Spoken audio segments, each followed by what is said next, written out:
Assalamualaikum warahmatullahi wabarakatuh.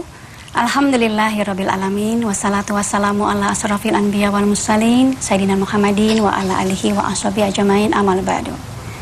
Segala puji dan syukur marilah selalu kita panjatkan kehadirat Allah Subhanahu wa taala yang terus-menerus melimpahkan rahmat dan kasih sayangnya kepada kita, dan semoga kita termasuk dalam golongan orang-orang yang pandai bersyukur. Pemirsa Metro TV rahimakumullah, senang sekali saya bisa menemui Anda pada bulan suci Ramadan ini dalam kajian Tafsir Al-Misbah membahas surat An-Nisa bersama Bapak Quraisy Shihab. Dan episode kali ini insya Allah kita akan membahas surat An-Nisa ayat ke-58 dan seterusnya tentang kewajiban menunaikan amanat, taat kepada pemimpin, dan kecaman kepada orang-orang yang memilih hakim yang menerima suap. Dan pada hari ini kita ditemani juga oleh ibu-ibu dari pengajian At-Taqwa Bekasi, Raudatun Nisa Condet, Istiqomah BSD City, dan Al-Khairah dari Bekasi. Terima kasih atas kehadirannya ibu-ibu dan juga bapak-bapak. Baik Pak Kurai, silahkan uraiannya. Kita akan bahas ayat tadi disebutkan menyangkut kewajiban menunaikan amanah. Ayatnya berbunyi, innallaha ya'murukum an tu'addul amanati ila ahliha. Iya, itu ayatnya ya. Ayat innallaha ya'murukum an tu'addul amanati ila ahliha. Sesungguhnya Allah memerintahkan kamu menunaikan amanat kepada yang memberi kamu amanat, kepada pemiliknya. Mari kita lihat dulu yang pertama. Amanat itu apa? Kata amanat sama akarnya dengan kata iman dan aman. Aman, iman, amanat itu berbeda tetapi kait berkait. Tidak ada amanat kalau tidak ada iman. Tidak ada amanat kalau tidak ada rasa aman. Tidak ada iman kalau tidak ada rasa aman. Rasa aman itu lahir dari keimanan. Jadi, amanat adalah sesuatu yang diberikan, diserahkan kepada pihak lain, karena yang menyerahkan itu iman, percaya bahwa apa yang diserahkan ini akan aman di tangan yang diserahkan. Termasuk ini aman, akan aman untuk dikembalikan waktu diminta. Jadi tidak mungkin orang menyerahkan amanat kalau dia anggap, oh ini bakal hilang barang saya. Tidak mungkin orang menyerahkan amanat kalau dia tidak percaya pada orang yang diberi amanat. Nah, itu amanat. Nah, amanat ini bermacam-macam. Bukan hanya uang. Manusia juga bisa jadi amanat. Anak itu amanat. Jabatan itu amanat. Nah, di sini Allah menyatakan innallaha, sesungguhnya Allah. Kalimat awal ini menunjukkan betapa pentingnya amanat itu. Saya mau beri ibu contoh. Itu teman Anda si A suruh kamu begini.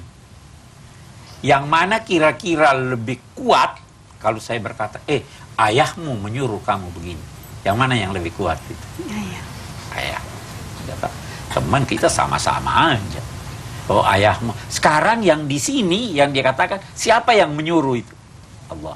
Jadi ini bukan soal main-main. Ini bukan sesuatu yang bisa diremehkan. Karena yang menyuruh adalah Allah. Innallaha ya'murukum an tu'addul amanati ila ahliha. Kita lihat, al-amanat itu bentuknya jamak. Berarti banyak kan? Ada amanat antara Allah dan manusia. Hai manusia, saya ciptakan kamu. Saya beri kamu amanat. Taat pada saya. laksanakan sholat. Itu amanat Allah kepada kita. Ada amanat antara manusia dengan manusia. Nah, itu bisa. Nah, misalnya, seorang ayah yang mengawinkan anaknya. Dia serahkan anaknya untuk menjadi pasangan seorang suami. Itu amanat atau bukan? Amanat. Jaga loh. Perempuan begitu, laki begitu. Ada amanat, ini ada uang, tolong kamu simpan. Amanat.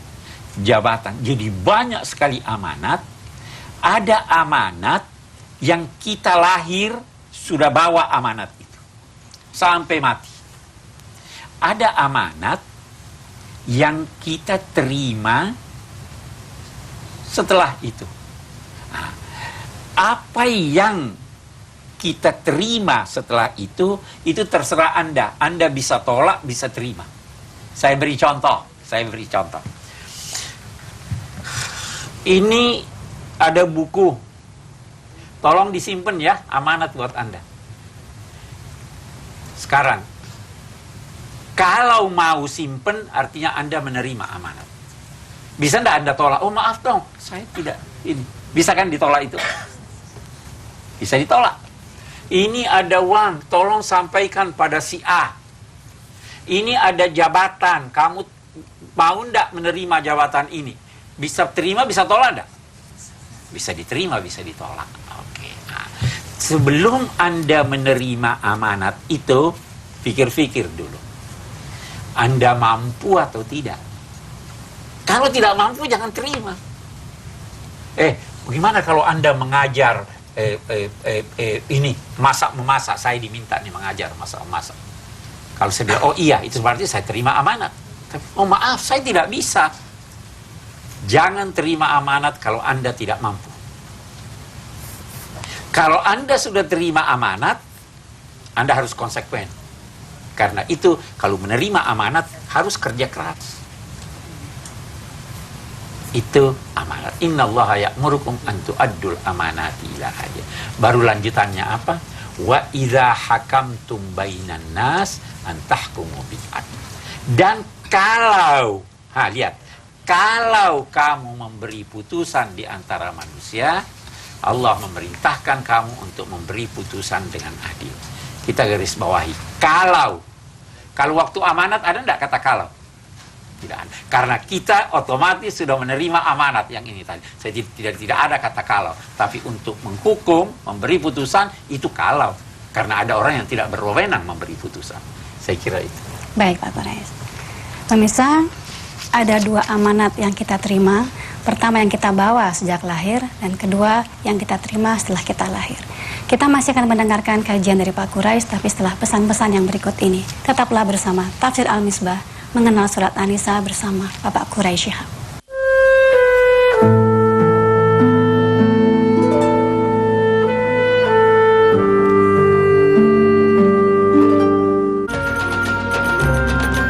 Pemirsa, kembali dalam program Tafsir Al-Misbah, mengenal surat An-Nisa bersama Bapak Quraisy Shihab. Dan kini kembali kita simak uraian dari Bapak Quraisy Shihab. Baik, kita lanjutkan. Wa idza hakamtum bainan nas. Kalau kamu berfungsi sebagai hakim, mengambil keputusan di antara sesama manusia. Kalau tidak dituntut ini. Kalau amanat, Anda selalu harus dituntut. Kalau amanat, Anda dituntut menunaikannya terhadap siapapun yang memberi Anda amanat. Walaupun itu orang kafir. Walaupun itu musyrik. Nah, saya mau cerita sedikit, beri gambaran sedikit. Waktu Nabi memasuki kota Mekah, setelah sekian lama beliau berhijrah, beliau pergi ke Ka'bah. Di Ka'bah ketika itu masih penuh dengan berhala. Di dalam Ka'bahnya. Kunci Ka'bahnya dipegang oleh satu orang, satu keluarga. Nabi minta kunci Ka'bah itu. Mari, saya mau masuk Ka'bah. Orang ini orang musyrik. Ada pamannya Nabi bernama Al-Abbas. waktu kunci Ka'bah itu sudah diserahkan pada Nabi, Nabi naik, bersihkan, sholat. Waktu turun dari Ka'bah, kan ada pintunya Ka'bah itu ya, turun, paman Nabi bilang, beri saja saya itu. Ini Muslim nih, yang pegang kunci Ka'bah musyrik. Nabi terus baca ayat ini. Innallaha ya'murukum an tu'addul amanati ila ahliha. Ini amanatnya orang musyrik dia berikan pada saya kembalikan. Jangan pernah berkata bahwa amanat itu hanya kalau sesama muslim. Siapapun. Karena itu jangan berkata, jangan cepat-cepat jangan cepat-cepat berkata bahwa orang itu orang baik hanya karena lihat dia salat dan puasa. Lihat bagaimana dia terhadap amanatnya. Sementara ulama boleh jadi dia memang senang salat, senang puasa, sudah terbiasa dia dengan itu. Tapi kalau di amanat tidak. Oke. Wa idza hakamtum bainan nas an tahkumu bil adli. Kalau kamu memberi putusan, jangan duga juga bahwa putusan yang dimaksud hanya putusan yang besar-besar aja. Nah, ada dua anak saling menulis. Yang ini si A menulis, si B menulis. Mereka berselisih siapa yang lebih baik tulisannya. Dibawa pada satu orang. Ini tolong nilai siapa yang lebih baik tulisannya. Amanat atau bukan itu? Itu amanat. Minta putusan. Di situ pun orang harus adil. Karena dia sudah memberi putusan bahwa ini. Wa idza hakamtum bainan nas an tahkumu bil adli. Innallaha ni'ma ya'zukum bih. Innallaha kana sami'an basira. Sungguhnya apa yang diajarkan oleh Allah ini, menunaikan amanat, berlaku adil, kalau memberikan putusan, itu adalah sesuatu yang sangat baik yang dinasihatkan Allah kepada kamu. Innallaha kana sami'an basira. Sungguhnya Allah maha mendengar lagi maha melihat. Setelah berbicara tentang amanat ini, ada amanat antara rakyat dengan pemerintah. Ya. Kita kan serahkan amanat nih kepada pemerintah. Ada juga amanat dari pemerintah kepada rakyat. Nah, ada putusan yang ditetapkan oleh pemerintah. Ada putusan yang harus dilaksanakan oleh rakyat. Karena itu lanjutan ayat ini kemudian berkata, ya ayyuhalladzina amanu ati'ullaha wa ati'ur rasulah wa ulil amri minkum. Wahai orang-orang yang beriman, taatlah kepada Allah, taat kepada Rasulnya, dan ulil amri minkum. Kita berhenti lagi sedikit. Di sini ayat ini berapa pihak yang diperintahkan untuk kita taati. Saya ulangi baca. Ya ayyuhalladzina amanu ati'ullah, Allah. Wa ati'ur rasul, 2. Wa ulil amri minkum, 3. Bagus, 3. Berapa kali kata taat disebut? Ati'ullah wa ati'ur rasul, 2 kali. Kenapa waktu ulil amri tidak ada kata ati'u? Padahal kita disuruh juga taat. Nah, dengar jawabannya. Taat kepada Allah tanpa syarat. Taat kepada Rasul tanpa syarat. Apapun yang diperintahkan harus taat. Kalau kepada ulil amri, ada syaratnya atau tidak? Ada syaratnya. Syaratnya, perintahnya tidak boleh bertentangan dengan perintah Allah dan perintah Rasul. Itu sebabnya dia tidak pakaikan ati'u. Ya kan? Nah, kita lebih lanjut. Siapa ulul amr? Oh ini, kalau kita bicara ini panjang sekali pendapat ulama. Saya punya kecenderungan untuk memahaminya begini. Uli itu jamak wali. Wali itu artinya yang berwenang. Walinya, perempuan kalau mau kawin ada walinya. Nah, itu yang berwenang menikahkan. Al-amr itu urusan. Jadi ulil amri adalah orang-orang yang berwenang dalam satu urusan. Saya mau tanya sekarang. Siapa yang berwenang mengatur lalu lintas? Ulil amr. Taati dia. Karena kalau Anda tidak taat kepada perintahnya, lampu merah Anda mau nyerobot aja, bukan cuma ditilang, tabrakan, bisa mati. Nah, itu mah wa ulil amri minkum. Kita akan lihat lebih jauh apa kandungan ayat ini. Baik, Pak Polres. Pemirsa, kita harus wajib menunaikan amanah kepada semua manusia, bukan hanya kepada sesama muslim, tapi juga kepada saudara-saudara kita yang lainnya. Kita masih akan melanjutkan mendengarkan uraian dari Bapak Quraisy, tapi setelah pesan-pesan berikut ini. Tetaplah bersama kami.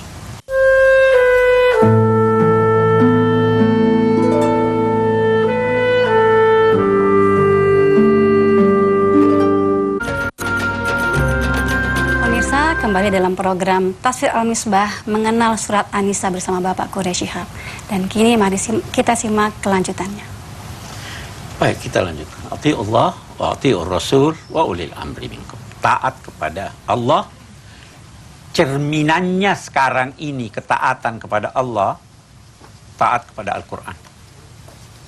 Ya kan? Cerminannya taat kepada Rasul. Pada masa Rasul hidup, kita masih bisa mendengar beliau. Sekarang taat kepada sunnahnya. Wa ulil amri, seperti apa yang saya jelaskan tadi. Nah, bagaimana bentuknya taat kepada ulil amri? Nah, kalau baik yang dia perintahkan, kita taati. Kalau kurang baik, kita nasihati. Kita kritik, membangun. Itu namanya taat. Karena apa? Ad-dinun nasihah. Keberagamaan itu adalah ketulusan. Kita kritik, tapi secara tulus. Nasihah itu, nasih itu tulus. Tulus kepada Allah, tulus kepada Rasulnya, tulus kepada pemimpin, tulus kepada semua orang. Itu agama. Jadi itu kata wa ulil amri minkum fa in tanaza'tum fi syai'. Nah, kalau berselisih bagaimana? Saya berkata begini, Anda berkata begitu. Saya sudah kembalikan, cari di Al-Quran tidak ada teks, cari di hadis tidak ada teksnya. Bagaimana itu? Farudduhu ilallahi wa rasul. Kalau diterjemahkan, kembalikanlah kepada Allah dan Rasulnya. Lah sekarang saya sudah cari di Quran tidak ada.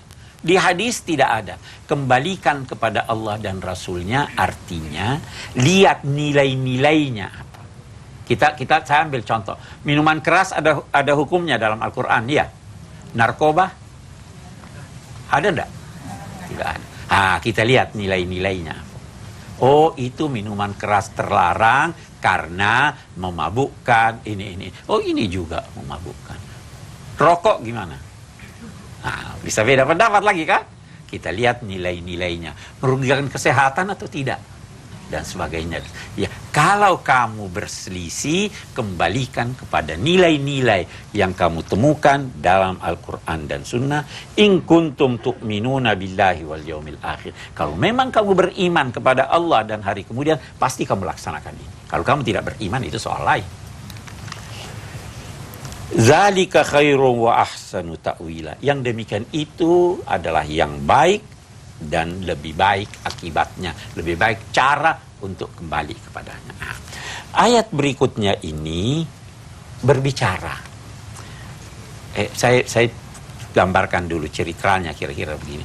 Ada satu orang Yahudi berselisih dengan satu orang Muslim yang munafik. Karena mereka berselisih, mereka berkata, kita cari hakim yang memberi putusan. Bagus. Oke. Orang Yahudi ini berkata begini, kita pilih Muhammad, walaupun saya tidak percaya dia, tapi kita pilih dia karena saya tahu dia tidak ambil sogok. Dia tidak bisa disuap. Kata orang Muslim yang munafik ini, nggak usah dia, si itu aja. Ya toh? Si itu aja. Ada tokoh Yahudi yang lain, Ka'ab al-Ashraf. Dia aja. Dia bisa kita atur itu. Kalau dia bilang, kenapa dia pilih itu? Dia bilang, saya bisa atur dia. Nah, maka turun ayat 60 ini.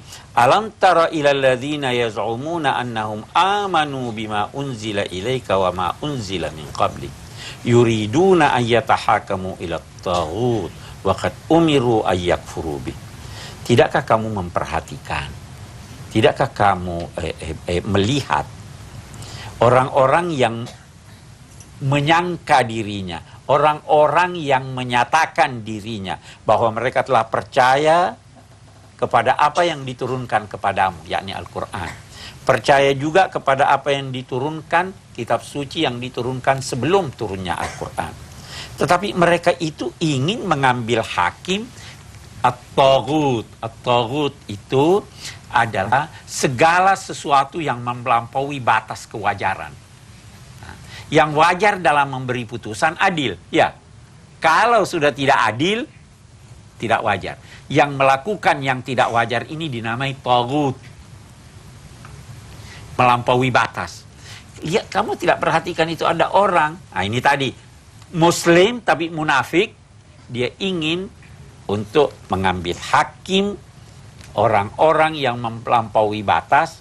Yakni mereka itu yang mau memutuskan suatu perkara tidak secara adil karena diberi suap.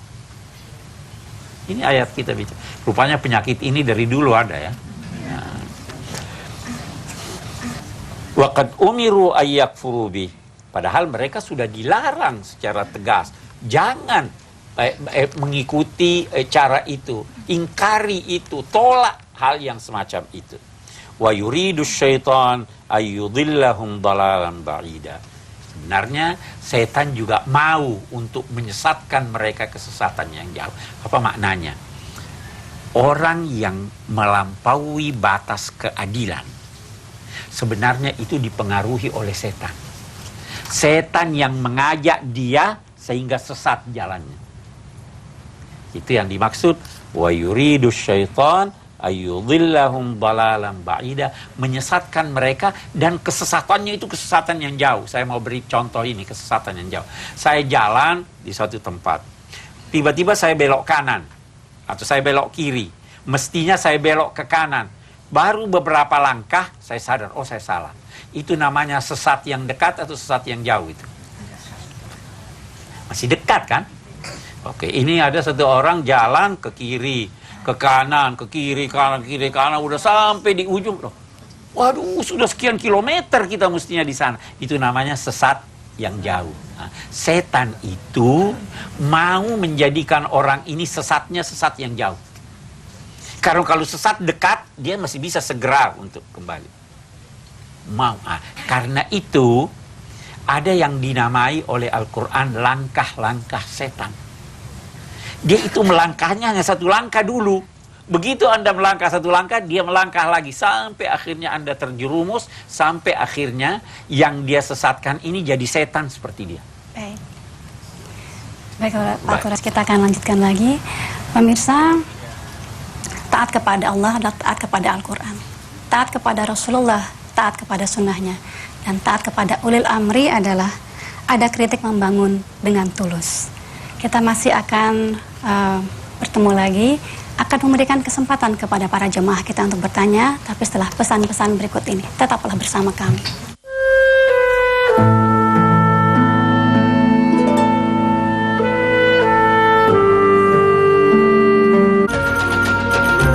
Alhamdulillah, masih dalam kajian Tafsir Al-Misbah, membahas surat An-Nisa bersama Bapak Quraish Shihab. Dan sekarang kita akan menyimak pertanyaan-pertanyaan dari para jamaah. Silakan Ibu, kalau ada yang bertanya, Bapak. Silakan Ibu. Bapak Quraish Shihab, saya ingin bertanya, bagaimana kita bersikap terhadap orang yang kita curiga dia adalah munafik tanpa terjebak rasa suudzon? Sekarang begini, suudzon bersangka buruk. Sangka buruk ada dua macam. Ada sangka buruk yang ada tanda-tandanya yang jelas sehingga wajar kita bersangka buruk. Ada sangka buruk yang tidak ada alasannya. Saya akan beri Ibu contoh. Datang satu orang di rumah Ibu, ketok pintu, orangnya orang tua, tidak bawa senjata, tidak bawa ini. Ibu wajar tidak berburuk sangka ini pencuri? Satu lagi, datang satu orang begitu gede, bawa pisau, gedor rumah. Ibu wajar bersangka buruk atau tidak? Wajar. Secara umum kalau begitu, kita harus melihat tanda-tandanya. Kalau secara umum, itu ada ucapan Sayyidina Ali berkata begini, kalau masyarakat sudah bejat, lantas Anda berhati-hati sehingga bersangka buruk, maka itu bisa dibenarkan.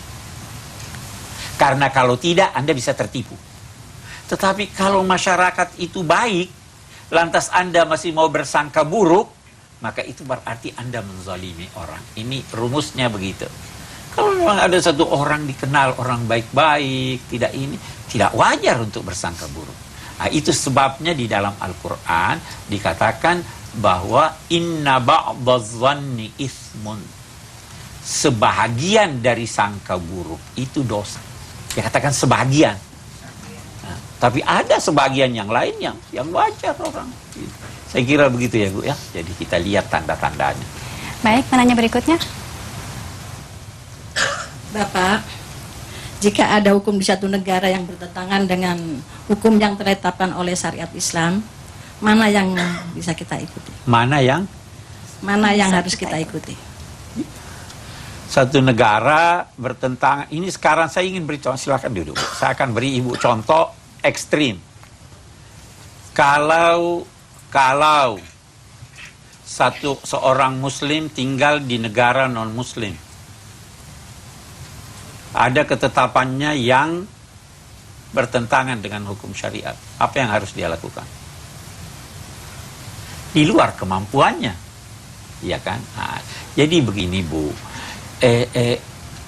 kita tidak diwajibkan Allah suatu tugas atau kewajiban di luar kemampuan kita. Kalau di dalam suatu negara ada suatu ketetapan yang bertentangan, maka kita bisa berusaha melalui cara-cara yang dibenarkan dan peraturan yang ada untuk ini. Kita kalau di Indonesia misalnya, kalau ada yang menilai bahwa ini bertentangan dengan syariah, kita bisa berusaha untuk itu. Walaupun saya yakin bahwa kalau di negara Pancasila ini tidak ada yang bertentangan dengan, tidak ada yang bertentangan. Nah, mungkin ada sebahagian yang belum bisa dilaksanakan. Ya kan? Nah, kita berusaha untuk melaksanakannya melalui jalur-jalur yang ditetapkan oleh hukum dan perundangan. Itu. Kita melalui DPR, melalui MPR, melalui segalanya itu. Jadi saya kira begitu. Jangan lantas, oh ini bertentangan, saya mau berontak. Oh itu bukan jalan. Ya kan? Oke. Pemirsa, kita akan masih memberikan kesempatan kepada para audiens untuk bertanya, tapi kita harus jeda sebentar. Jadi tetaplah bersama kami karena kami akan kembali setelah pesan-pesan berikut. Pemirsa, kembali pada program Tafsir Al-Misbah membahas surat An-Nisa bersama Bapak Quraisy Shihab. Dan kami masih memberikan kesempatan kepada para jemaah untuk bertanya langsung kepada Bapak Quraisy. Silahkan. Saya bertanya, apakah sistem demokrasi itu termasuk dalam ajaran Islam? Islam menamainya, Al-Quran menamainya syura. Syura. Dan syura itu hampir dapat dikatakan sama dengan demokrasi. Jadi kalau ditanya apakah Islam mengenal demokrasi, sangat mengenal demokrasi. Praktek-praktek yang dilakukan oleh Nabi menunjukkan bahwa beliau sangat menghormati pendapat umum. Kalau itu tidak berkaitan dengan akidah atau ibadah murni. Saya akan beri penjelasan lebih ini. Suatu waktu Nabi SAW di Medina terdengar berita bahwa akan datang pasukan kaum musyrik dari Mekah. Nabi rapat. Bagaimana nih? Musuh akan datang. Kita hadapi bagaimana? Orang tua-tua berkata, kita tunggu aja di kota. Kita lebih tahu seluk-beluk kota. Nabi cenderung mengambil pendapat ini. Tapi yang muda-muda, yang ini, enggak, kita keluar. Pergi menyambut mereka di luar kota. Ini lebih banyak. Maka Nabi berkata, oke, saya ikuti kehendak kalian. Nabi masuk ke rumah beliau pakai baju besi. Pakai perisainya. Sahabat-sahabat yang lain lihat, waduh, kita ini setengah maksa Nabi ya. Udah deh, enggak usah wahai Nabi, kita di Medina aja menunggu. Kata Nabi, tidak wajar seorang Nabi apabila sudah memakai pakaian perangnya untuk mundur. Keluarlah mereka. Walaupun Nabi tidak setuju sebenarnya. Keluar, apa yang terjadi? Kalah. 70 orang kaum muslimin gugur di Uhud. Kendati demikian, ayat Al-Quran turun untuk tetap melakukan musyawarah. Jadi itu demokrasi. Tapi ada batasnya. Jangan lantas mau berkata, mari kita melakukan syura, kita jadikan salat subuh 3 rakaat aja. Nah, itu ibadah, tidak bisa. Tapi dalam persoalan-persoalan kemasyarakatan, demokrasi itu sangat penting. Dalam persoalan-persoalan rumah tangga, syura itu sangat penting. Walaupun, kita lihat, jangan lantas berkata kalau dalam rumah tangga, kita demokrasi. Saya mau beri ibu contoh. Saya, istri saya, anak saya, 5. Kita ingin memutuskan sesuatu. Saya dan istri saya berkata tidak. Anak saya yang 5 berkata ini begini. Siapa yang kalah nih? Saya atau anak-anak? Di rumah tangga belum tentu demokrasi semacam itu bisa diterapkan. Ya kan? Ada hak prerogatif orang tua. Ya, anak-anak biasa belum mengerti kan? Nah, jadi dalam rinciannya boleh jadi ada sedikit perbedaan. Memang di setiap negara ada perbedaan itu ya. Kita di Indonesia saja pernah ada demokrasi terpimpin, demokrasi ini, demokrasi itu ya. Tetapi dasarnya syura. Saya kira demikian. Baik, menanya berikutnya. Jika ada perbedaan pendapat dalam satu persoalan yang masing-masing bersandar pada satu dalil Al-Quran atau hadis, bagaimana kita mengeterapkan konsep mengembalikannya kepada Allah dan Rasul-Nya? Baik. Untuk menjawab ini terlebih dahulu kita mau lihat satu persoalan. Yang mana lebih baik? Memberi hidangan hanya satu macam atau bermacam-macam? Kalau saya punya tamu, saya kasih dia satu macam minuman saja, atau saya kasih dia bermacam-macam biar dia pilih? Bagaimana? Bermacam-macam. Semakin kaya orang, semakin pemurah orang, semakin banyak alternatif yang diberikan. Al-Quran itu hidangan Tuhan. Al-Quran ma'dubatullah. Karena itu, teks Al-Quran bisa mengandung banyak pengertian. Bisa mengandung banyak pengertian. Dalam salah satu episode kemarin dulu, kita ada berbicara apa yang dinamai tangan. Bisa ini, sampai pergelangan, sampai siku. Itu orang bisa beda pendapat. Apa yang dinamai kepala?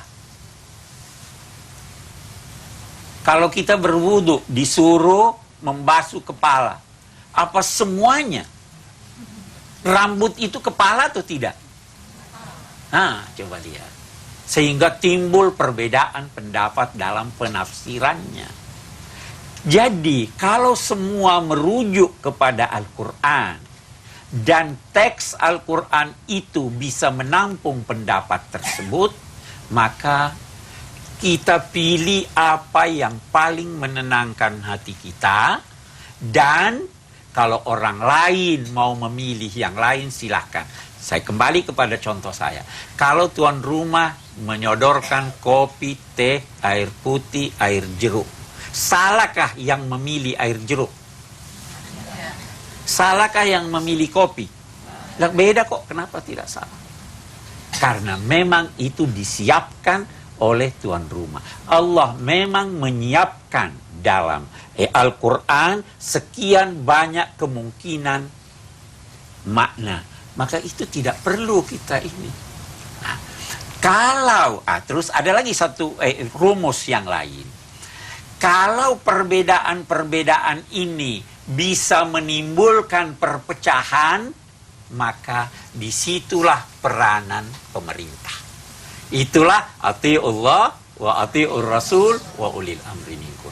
Kalau perbedaan-perbedaan itu mengarah kepada sesuatu yang tidak merupakan kemaslahatan, di situ pemerintah menentukan ini begini, ini begini. Dan ketika itu semua harus taat kepada pemerintah. Jangan lagi berkata, oh saya punya pendapat seperti ini. Nah, itu nanti ada di dalam salah satu hadis dikatakan alal mar'il muslim as-sam wa ta'ah fima ahabba wa kariha. Seorang muslim harus patuh selama kepada pemerintah, kepada ulil amr. Saya mau kembali lagi kepada lampu lalu lintas nih. Harus patuh, Anda suka atau tidak suka. Karena kalau tidak, kacau. Islam, Al-Quran datang untuk mempersatukan orang. Saya kira itu. Baik Pak Kuris. Bagaimana dengan kalau Lebaran yang pada hari yang berbeda? Kita pernah mengalami juga ya Pak Kuris? Oh iya, itu di mana-mana. Sekarang ada pendapat-pendapat baru bahwa dimanapun bulan terlihat, maka seluruh kaum muslimin yang pada saat bulan itu terlihat masih malam, maka dia sudah harus puasa atau dia harus berlebaran. Jadi sudah tidak ada problem sebenarnya kalau orang mau menganut pendapat ini atau kalau pemerintah mau menganut pendapat itu. Ya toh, kalau di Saudi Arabia terlihat bulan, kita udah puasa di sini karena lihat bulan di sana selisihnya cuma 4 jam. Kalau di Mesir selisihnya cuma 5 jam. Kita sudah bisa ini. Nah, itu kalau pemerintah mau mengambil itu. Tapi kalau tidak mau, ya itu yang menjadi repot. Baik. Mungkin kesimpulan Pak Kurais untuk apa yang dibahas. Iya, kesimpulan kita saya kira begini. Yang pertama, amanat. Amanat, amanat. Yang beragam itu. Yang kedua, perlu kepatuhan kepada Allah, kepada Rasulnya, kepada ulil amr. Dengan jalan yang kepada ulil amr adalah apa yang diperintahkannya itu tidak bertentangan dengan ajaran Islam, dan dalam konteks ketaatan itu perlu kritik yang tulus kalau tidak sesuai. Yang ketiga, jangan sekali-kali mencari orang atau pihak untuk memutuskan suatu perkara yang Anda ketahui bahwa dia tidak adil atau menerima suap. Saya kira itu. Baik, terima kasih banyak Pak Kurais atas penjelasannya. Ibu-ibu, bapak-bapak, terima kasih atas kehadirannya. Insya Allah kita akan berjumpa kembali. Semoga apa yang disampaikan dapat menambah wawasan kita. Semoga kita termasuk orang-orang yang menunaikan amanah, yang taat kepada Allah, taat kepada Rasulullah, taat kepada para pemimpin, dan tidak memilih hakim yang menerima suap. Mudah-mudahan bermanfaat. Kita berjumpa lagi pada episode berikutnya. Billahi taufik wal hidayah. Ridha wal inayah. Wassalamualaikum warahmatullahi wabarakatuh.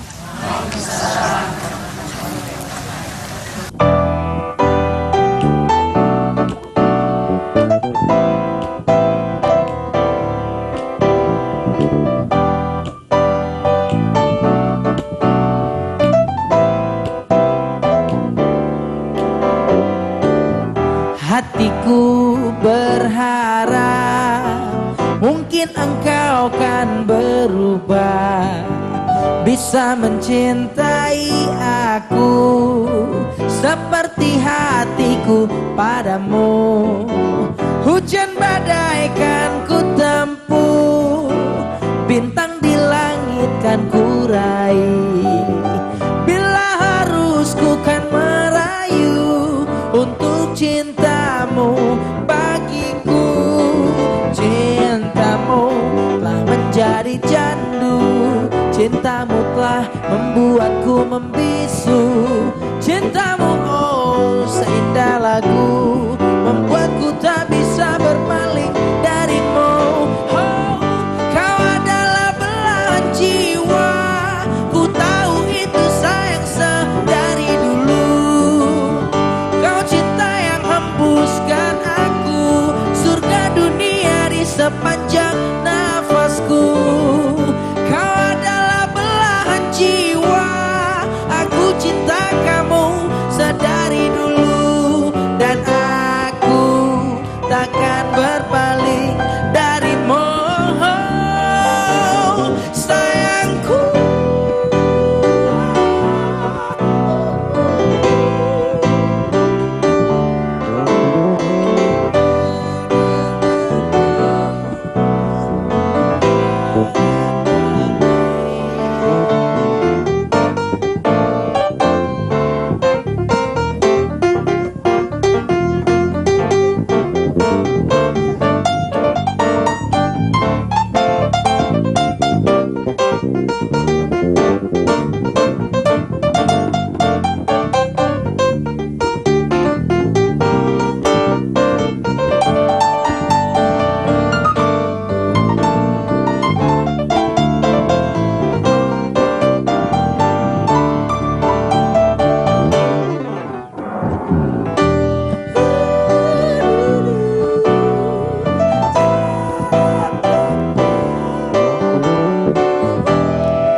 cintaku tak berlabuh, berhenti selamanya di hatimu.